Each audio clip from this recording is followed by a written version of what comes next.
Sinabi ng Panginoon kay Abram, "Umalis ka sa iyong lupain, sa iyong mga kamag-anak, sa bahay ng iyong ama, at pumunta ka sa lupaing ituturo ko sa iyo. Gagawin kitang isang malaking bansa, ikaw ay aking pagpapalain. Gagawin kong dakila ang iyong pangalan, at ikaw ay magiging isang pagpapala. Pagpapalain ko ang magbibigay ng pagpapala sa iyo, at susumpain ko ang mga susumpa sa iyo, at sa pamamagitan mo ang lahat ng angkan sa lupa ay pagpapalain." Kaya't umalis si Abram ayon sa sinabi sa kanya ng Panginoon, at si Lot ay sumama sa kanya. Si Abram ay may 75 taong gulang nang umalis siya sa Haran. Isinama ni Abram si Sarai na kanyang asawa, at si Lot na anak ng kanyang kapatid, at ang lahat ng pag-aaring kanilang natipon at ang mga taong kanilang nakuha sa Haran. At umalis sila upang pumunta sa lupain ng Canaan, at nakarating sila roon.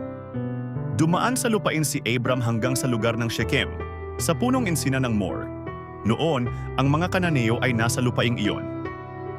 Nagpakita ang Panginoon kay Abram at sinabi, "Ibibigay ko ang lupaing ito sa iyong lahi." At siya'y nagtayo roon ng isang dambana sa Panginoon na nagpakita sa kanya. Mula roon ay lumipat siya sa bundok na nasa silangan ng Bethel, at doon niya itinayo ang kanyang tolda na nasa kanluran ng Bethel at nasa silangan ang Ai. Siya'y nagtayo roon ng dambana sa Panginoon at tinawag ang pangalan ng Panginoon. Si Abram ay patuloy na naglakbay hanggang sa Negeb,